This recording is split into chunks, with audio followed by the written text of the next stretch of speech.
Alrighty. So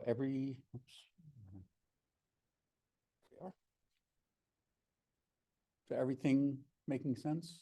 Copacetic? Am I going too slow? Yes, no? Okay, so today we're going to talk about implementation issues about this, and then and what is this? This is implementing this, and this is sort of a canonical sequence. As we've seen, this is only one of 4 possibilities. But when there is an interaction, this is what it looks like. And so so the first cut is we're going to punt on the detection piece, and the why? Because that gets a little complicated. That's a whole thing in itself, and we'll circle back to that. But as consistent with what I've been sort of haranguing about starting with the simplest case that kind of does more or less what you want.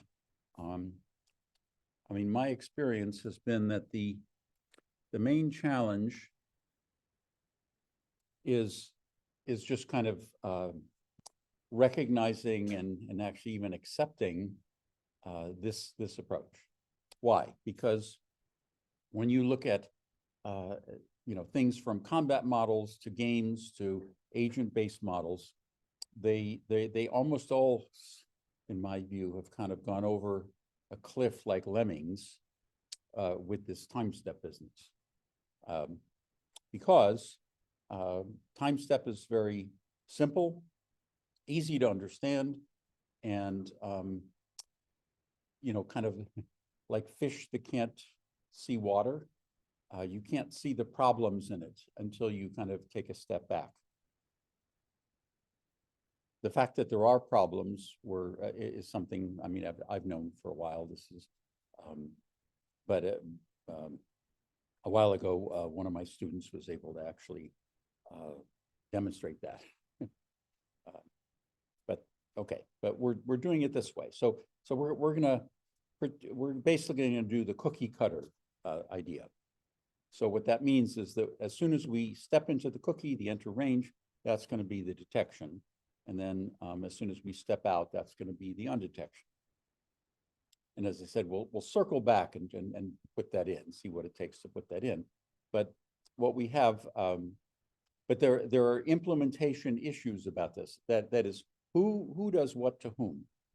So clearly, if we're going to have a sensor, there's going to be like a sensor-like object. But think about if you're kind of trying to implement this. So you have a target and you have a sensor.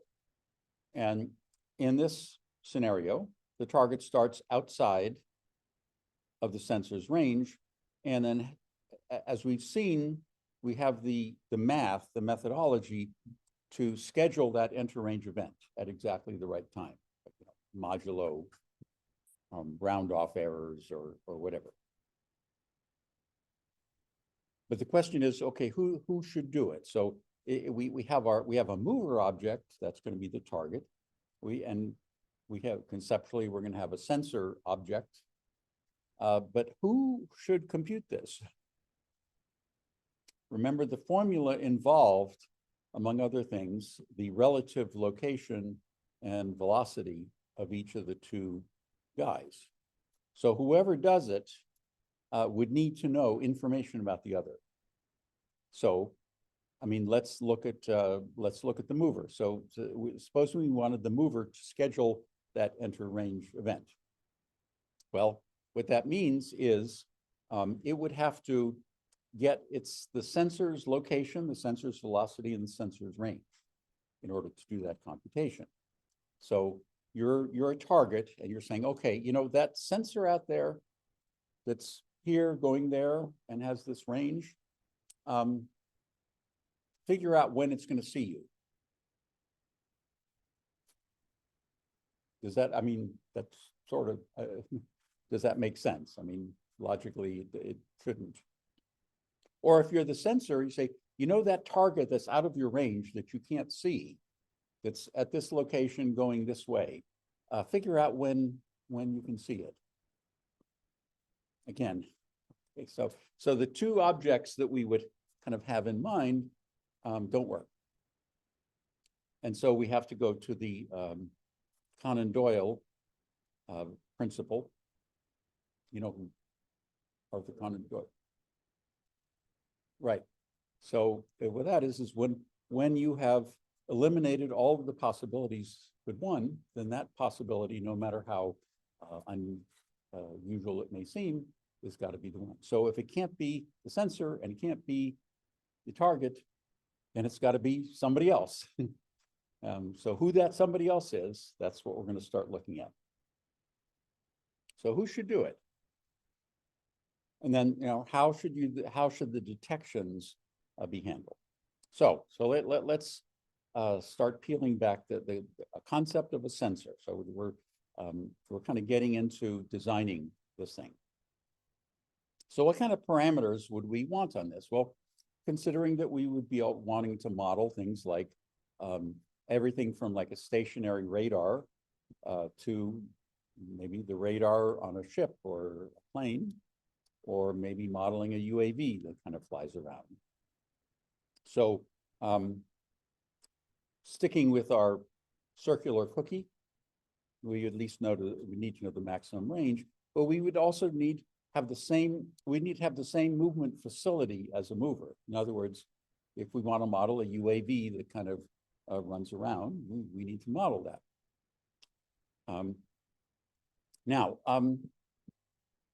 for our purposes, and I was like, okay, now an actual, no kidding, sensor by itself just kind of gives you the detections, but the system itself kind of maintains kind of what it sees.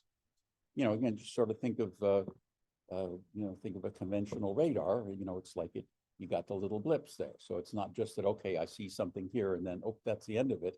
It's like, okay, I got this little dot and it keeps refreshing every time the thing zips around.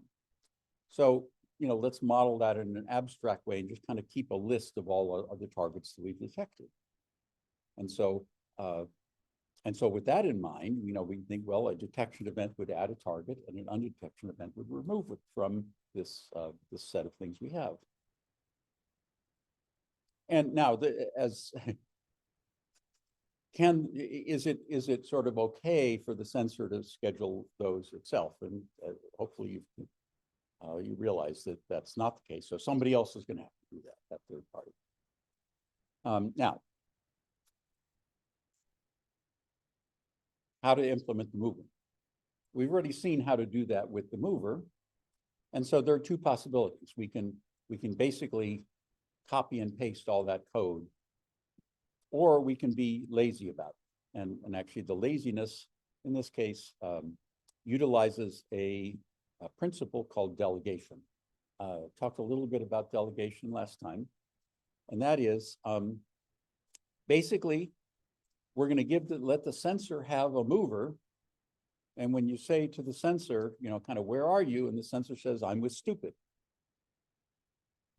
So instead of implementing all that stuff again, you just kind of delegate it. And now we're going to need to kind of have some events to kind of convey that. So again, simplest possible thing, as you know, my philosophy, whether you agree with it or not, you have to agree at least until June 19th. And after that, you can disagree all you want. But okay, so what that does is that kind of clears the air for a very small parameter list. You know, our maximum range for our circular cookie, and a mover object that's just going to be the simplest mover, and that's going to capture the movement for us. Okay, and then we just have one state, which is just going to be the list of contact. Because, you know, what is the I mean, in a sense, its movement state is captured by the mover object that it has. And so the only thing that really changes are these contacts. So when I get a detection, I add one, and when I get an undetection, I lose one. Okay, so this.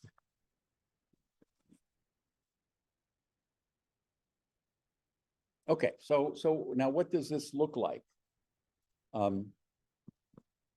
It actually looks very, very simple.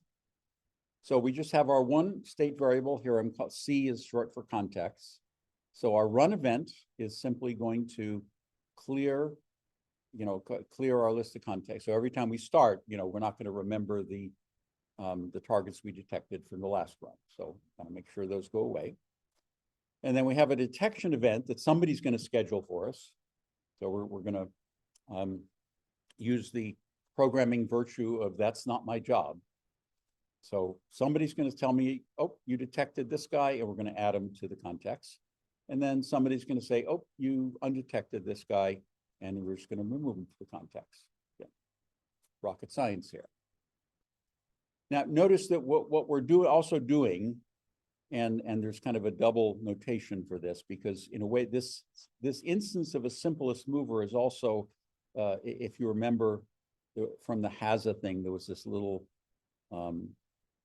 diamond shaped thing with a little fulfilled guy, meaning that this mover isn't sort of on the outside, it's actually kind of on the inside. That's, but the delegation happens because we're listening to the to key events, the start move and the end move. Actually, those are the only two events that the simplest mover will schedule. Now, when we do a more complicated one, actually, and by we, I mean you, we'll do a more complicated one. There'll be a few more events because here it's like there's no mechanism to kind of interrupt any of this. So we need to add that. Again, we're starting as simple as possible. But remember that the only events that get heard by a listener, by a sim event listener, are ones that the component actually schedules. It doesn't dispatch the heard events. Just sort of the story of that is that the first time that I actually kind of implemented this many years ago, not this, but the listener idea, because that was the my addition to the event graph methodology. First time I ran it, got into an infinite loop because I was dispatching heard events. So it's like so I said, okay, it's well, you guys have probably never heard of Henny Youngman, but and ask your grandparents about it. But yeah, he had a thing about, go to the doctor, what's the matter? It hurts me, you go like this. So don't go like that. $50. Okay, so it hurt when I go like that. So I said, don't go like that. So the start move and the end move events in this case are scheduled and they're heard here. So what we're doing is, now the problem is that we're going to need to be listening to the sensor because as we said, there has to be a third party that's going to be managing all that, and they need to be hearing these events because whenever there's a change to any movement state, then that means that you need to kick off this logic and essentially, so how do you know when any of that starts? Well, when there's a start move and also when there's an end move. So now, is it clear that an end move could trigger a detection that might not or be otherwise there? Maybe that's not clear. Okay, so let's kind of look at that. Supposing we have, let's say we have a sensor here and it's kind of going like this. And here's our target. Remember, they both can be moving. So our sensor's moving this way. Our target is really zipping here really fast. So, and the sensor's kind of just creeping along. And so with this, if this is the case, then it's going to miss, of course. However, give me your, you're going to give it to me. However, if we had a target that was going here, like that. Now, when it hits the, how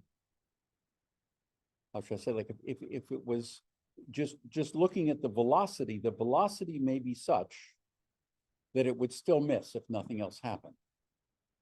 So at this point, all you know is, you know, the last location was here, the velocity is like this, the relative velocity is here like that. When you do that computation, it may miss. I don't know if it's an exact. However, if I stop here, then I am going to get a detection. See, so both a start and an end can possibly trigger at one, or it could trigger. It could sort of trigger a not detection when one had previously. In other words, if you'd continued past that point, then you would have detected, but since you stopped, then you're going to miss. So hopefully I made that clear enough. Okay, so the start move and the end move are both heard here. And now the thing is that what about the poor object that we're going to have listening to this? We're going to have sensors that start and stop, and targets that move, that start and stop. Because now there are two movers running around. And so we need to distinguish the two. And the way to distinguish is, like, if I hear a start move, is it a mover or is it a sensor? The logic is going to be slightly, you know, I need to know that. So,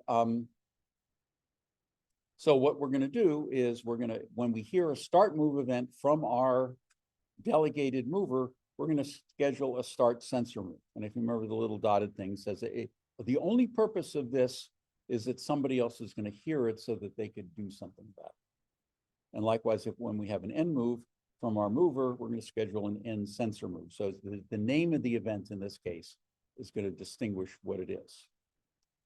Now, when we get to the next most simple thing, and by we I mean you, what we can do is we can put an argument on the start moves and end moves. And so what you can do there, at least in the Java case, you can say, oh, okay, so if you were a mover that started move, then we can do something. But if you're a sensor, then that you'd see the argument. Not only that, you would see the argument about who it was, and you'd be able to figure that out. Okay, but that's sort of interesting. So we're kind of set up, but we need, what is that third party? And that third party is something that I've been calling a referee. In this case, our simplest version is just a referee between, you know, like a boxing match. So just like two, just two. So the parameter, we're going to have parameter one mover, which is going to be the target, and then one sensor, which is going to be trying to detect it. Again, simplest, taking baby steps here. And so whenever the mover changes its movement, what we need to do is cancel all the pending enter and exit range events, because all bets are off. Like, in other words, if there were any enter or exit range events that had previously been scheduled, then they're off the books. Because you know, so for example, supposing I'm going like this, and so I'd scheduled an enter range here, but then I decide to make a right turn. Now there should be nothing scheduled, but this is still on the event list if I don't do anything. So I'm going to cancel that, and then do the enter and exit calculations, which may result in one or both or none of those events. And similarly, if the sensor changes its movement. So how do we know when it changes movement? A start move or an end move, for the mover or for the sensor. Okay, so that's our simplest referee. We simply have two parameters. One is a target, simple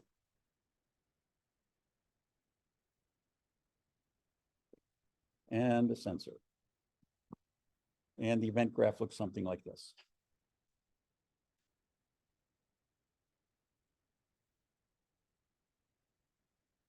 So, so now when we in the next iteration, this isn't going to be there. Notice, okay, so we have our just as our as with the sensor and the mover, these are parameters, but we're also listening to them. So we're listening to the mover, and that will hear the start move and end move events. And the sensor we're listening to, and it'll hear the start sensor move and the end sensor move. Strictly speaking, well, alternatively, we could have simply done both of these and well, in this simplest one, we could have not bothered with this, but I'm putting in here to set up for the next iteration of this. Okay, so just to kind of simplify things, this is kind of a weird looking event graph. So I'm going to bundle all of those nasty calculations into this one event.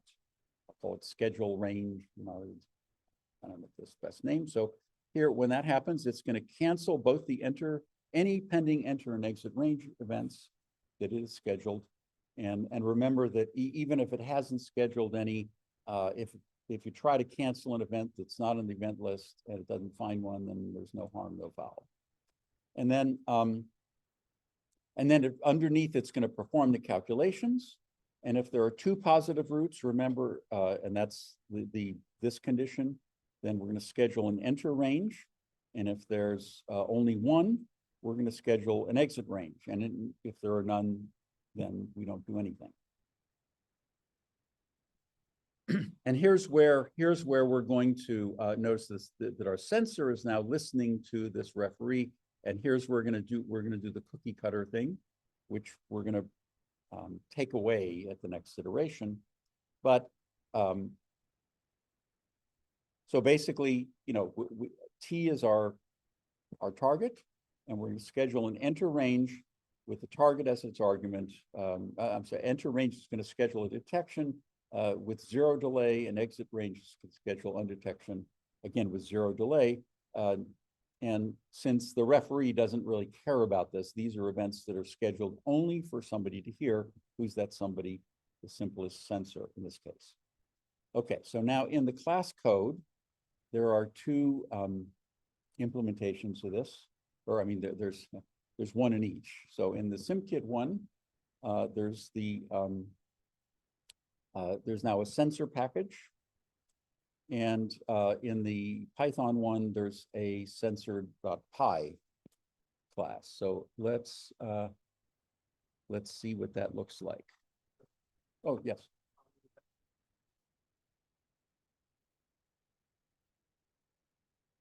No, that's the target.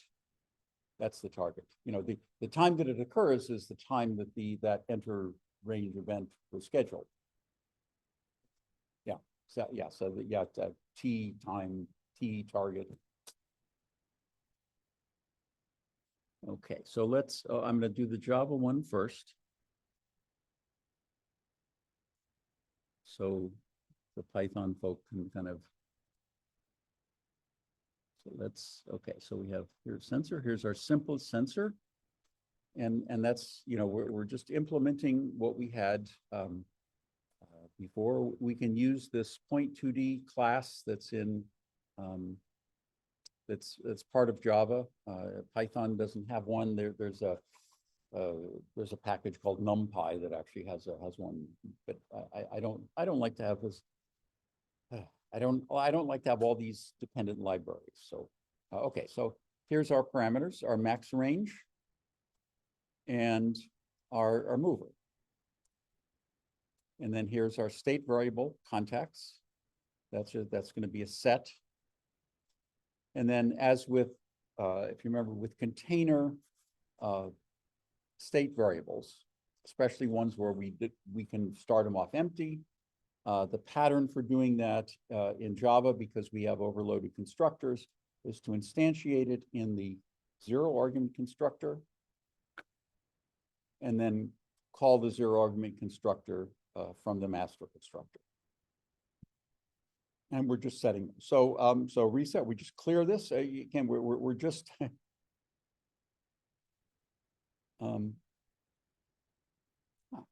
actually letting me do this for a change. I don't, okay. All right, so, and notice I haven't gotten around to commenting this, so that's my bad. But again, just fire property change on the run. Remember, the getter is going to return a copy. Always remember to do that. So, so here, okay, so here's where when we hear a start move, we're going to hear it from our mover. We're going to schedule a start sensor move. And when we hear an end move, we're going to schedule an end sensor move. And again, notice that there's no corresponding methods for either one of those. We don't need them. The main thing, okay, what happens when we get a detection? So do detection. Our target's going to be one of these simplest mover guys.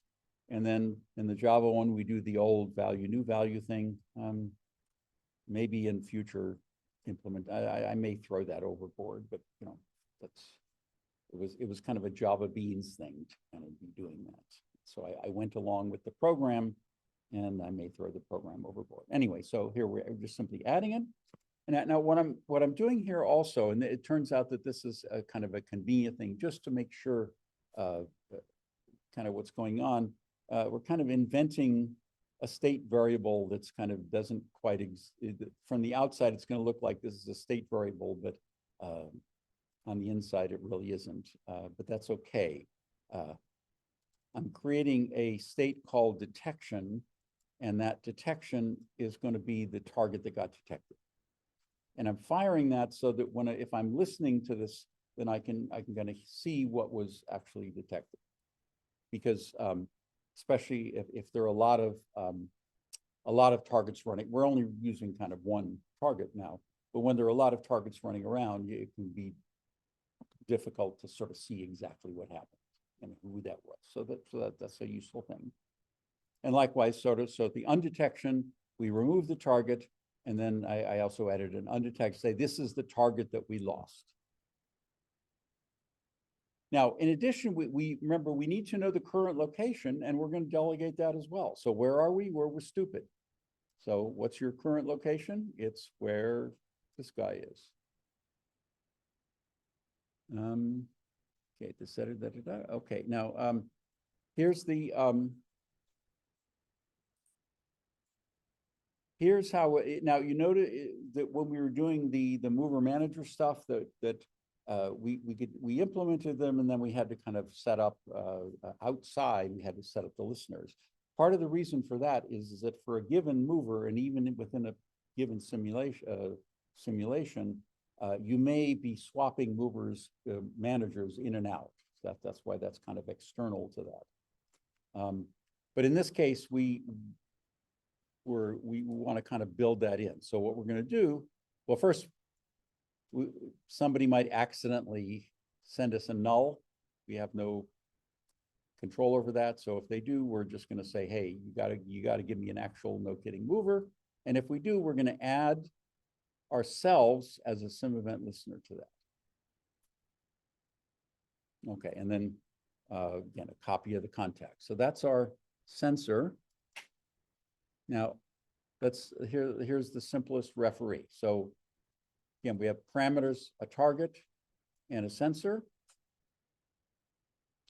So we just sort of set those, and we're just implementing that that sort of crazy event graph. So remember, we kind of locked everything up in this schedule range thing. So here are the 4 start and end moves that we're going to hear, and that's simply going to schedule the range here. So, and this is where we're going to do that nasty calculation. So first, we need to interrupt any previously scheduled enter and exit ranges. And then just another implementation detail. Right in here, I could put all the code that would do those calculations, and that would make this look really nasty. So just as a you know, when you're writing these things, if you have something like that, it's always best to kind of put that into a helper method. Put that into a helper method called enter exit times. And what that's going to do is that's going to return a double array whose length is going to be either 0, 1, or 2. And if the length is 0, that means there's going to be nothing. If the length is 2, then that means that we have 2 positive roots. And so we schedule an enter range with the lower one of the 2. But if the length is 1, that means that we were actually, if you remember, we were kind of in the inside going out. And so we need to schedule an exit range just with that one guy. So either case, it's times 2, but we're scheduling a different event each time. And then here's where we're, you know, this is just sort of something that comes up once we start doing it in a little more complicated way. We're doing something a little bit different here, is that we're actually invoking wait delay directly on the sensor itself. The reason for that is, I mean, it has to do with the fact that when we start kind of doing other things, there are going to be other objects that are going to want to hear the fact that the sensor has actually detected something.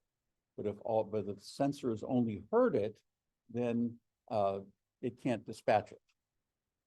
So, so instead, what we're doing is remember the wait delay is a public method, so we can actually invoke it on our sensor.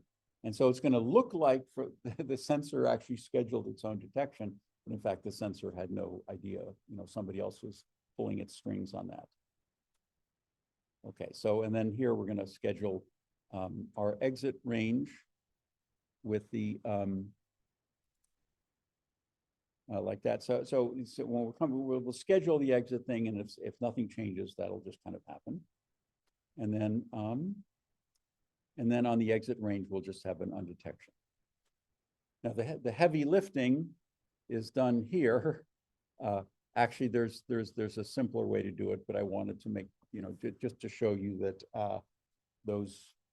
we're just going to use those equations. So we have a double array that we need to return. And so what do we need to do? We need to first get the location of the target and of the sensor. And I think, okay, so there are 2 ways of doing this. Here I said, okay, sensors, mover, get the current location. I think I could have just directly done the current location on the sensor, but I didn't. What I need is the relative location and the relative velocity. So here, unfortunately, the Java point2D doesn't have like a subtract thing. In the Python, since we have to roll our own, I actually put that in. So I basically have to subtract the target's location from the sensor's location and the target's velocity from the sensor's velocity. So here I get the relative location and the relative velocity. And then now, the point2D does have a distance squared thing, so I can use those to get the, this is the x squared, this is the v squared that are part of it, and this is the r squared, which is just the square of the max range. And then the last piece I need is the inner product. And so here I'm just going to, unfortunately, point2D from Java doesn't give that to me. So, so I need to just do it by hand, again, not rocket science. And so now I can compute the determinant. And so if the determinant is less than 0, then I know that there aren't anything going on. And so I'll just create a 0 length array to return. Otherwise, let's look at the lower root and the upper root. Just do the computation. And so if the lower root is negative, okay, I think I need something more there. I did this all again from scratch just to kind of do it.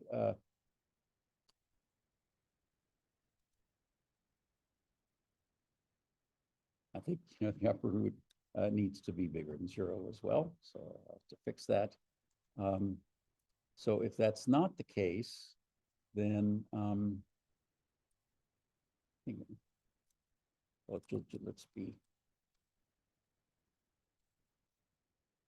make it absolutely clear.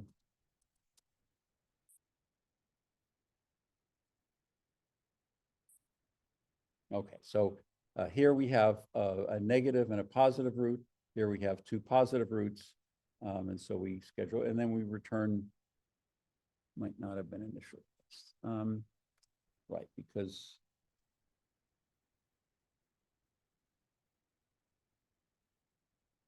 well, let's see, let's make sure we initialize it. Okay.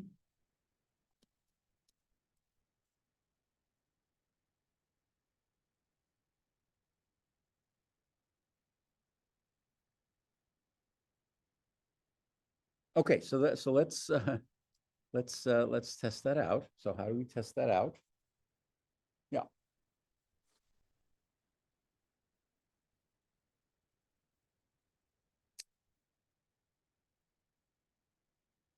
Yeah, what you're suggesting is, should we put equal signs here somewhere? Probably. My experience is that in actuality, that's kind of a rare thing, but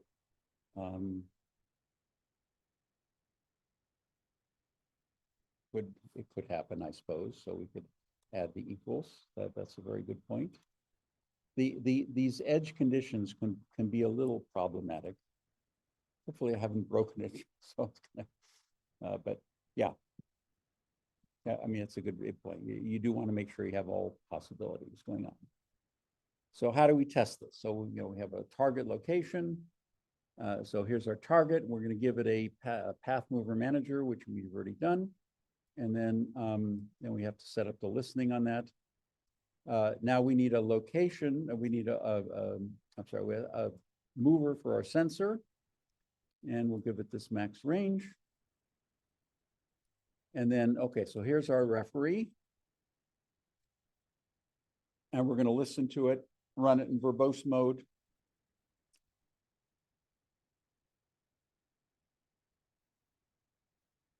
And see what happens.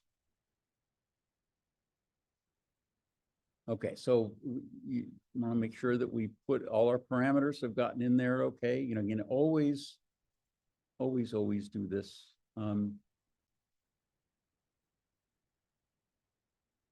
Okay, so everything was in there. So we have 4 objects. We have our mover, our path mover manager, the mover for the sensor. Now we're just doing a stationary one, so that so we didn't need a mover manager. If we wanted the sensor to move, we'd have to give it some kind of mover manager, and it would run around, and all of this would still work. Okay, so we run through the runs, make sure that our properties are being fired correctly. What was that run? Oh, that was the simplest mover run. Okay, run. Oh, that was the sensor one. Okay, so so here's our path mover manager setting the next index to 0. We're going to move to our destination. Here's our destination from that simplest mover. We get a start move. And the start move, okay, this is the start move time. We compute the velocity. Notice that these are the numbers that we did yesterday, so that's kind of a double check on that. Okay, so there's our schedule range, and then it turns out that it did come up with a result. And then here's the enter range. It schedules the detection. And then here's the detection. And we check the contacts now go from empty to having the target. And the detection one, again, just shows what we had. I mean, here it was easy, but it's like if we had a whole slew of these contacts, it would be, it's a little easier to just kind of see what the heck was going on. Then the next thing's an exit range. That's going to schedule undetection. And then the contacts now go from what was there to empty. And then we get the end move, and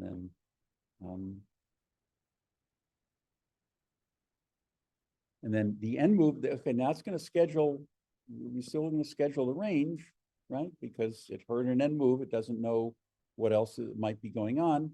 But when it does the calculations now, it's just sort of sitting there with nothing going on and end. Okay, so that's the. Now, it also works in Python as well. Yes.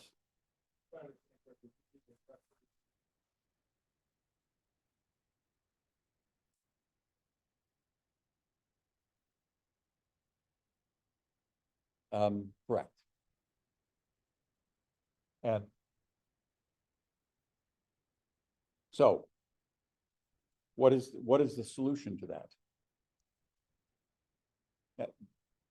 Beautiful observation. Right on point. Okay, so yeah, and that's an issue. So given that, I mean, how would you solve that?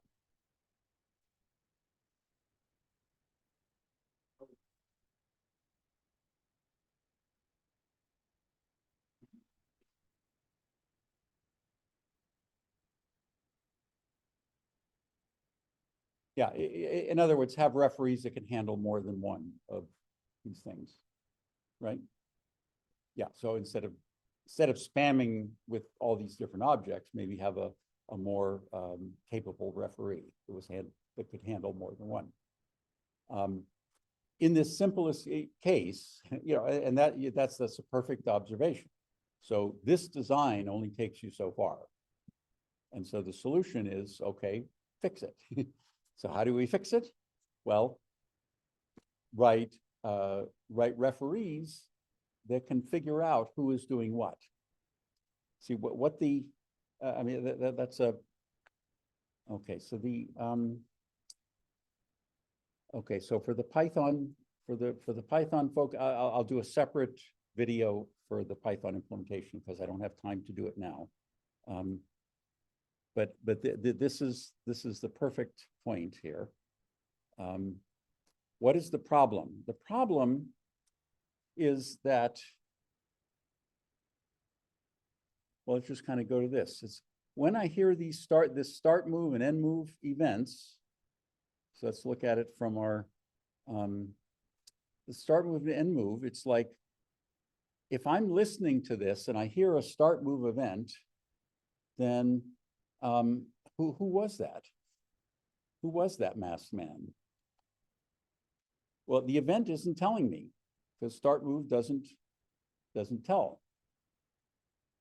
And so what's the, if an event, if I need information from an event and the event isn't telling me and I'm the designer, then what's the solution?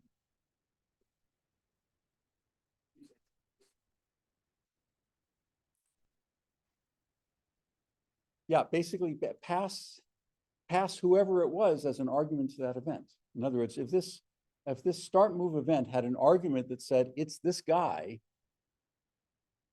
then I would know, because then I would be listening for a start move event with the simplest mover as its argument. And then I would know who it was. And then, so that way, if I now had this sort of list of these different targets that I was dealing with, then I know it's this guy. And likewise, if my sensor move passed the sensor as its argument, and I hear a start, in fact, I can even just have a start, because Java has method overloading, can't do that in Python, but here I could just say start move, but with the sensor as its argument. I know this is the sensor. So if I had a referee that just had a list of targets and a list of sensors that could possibly detect each, the sensors that could possibly detect these targets, then when I start hearing these events, I can figure out what to do. So when I hear, let's say, when I hear a start move on a target, again, this is the next step, which you will be doing, if I hear a start move from a mover,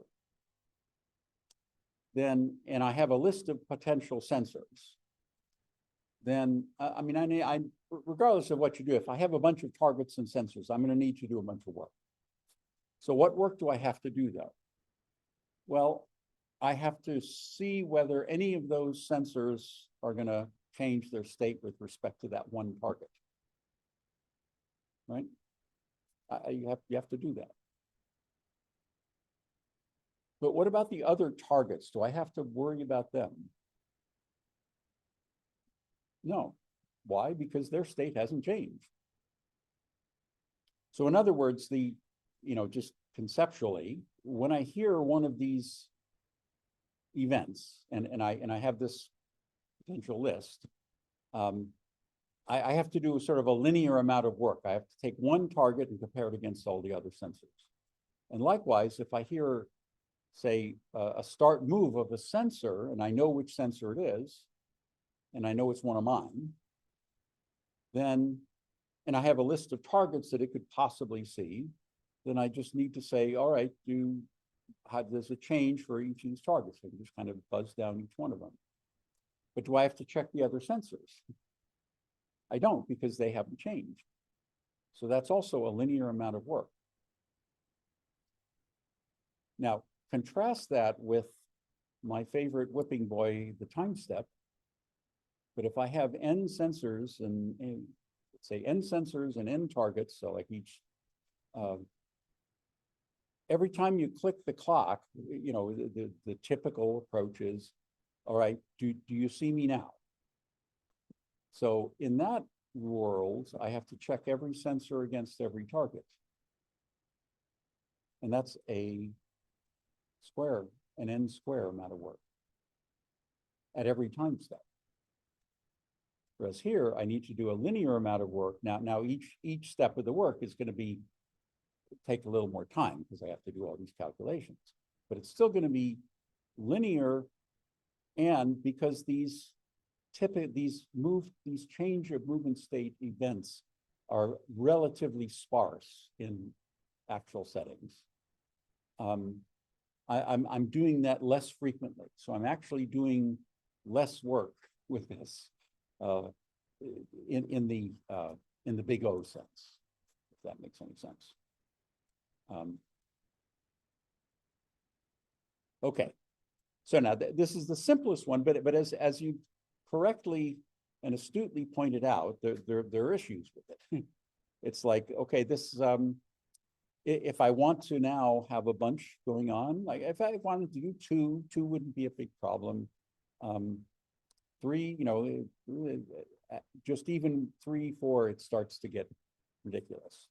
And it wouldn't be a lot of code. I mean, you'd put it in a for loop and just kind of wrap it up that way.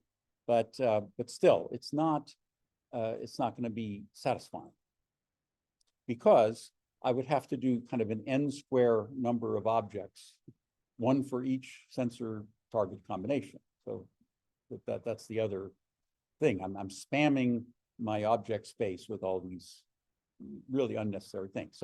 So in terms of design, this only takes us so far. So we need to take the next step. And that next step is going to be what I'm going to ask you to do tomorrow. So I will see you then. And then for the Python folk, I'll do another video to do what I did with the Java to what's in the Python.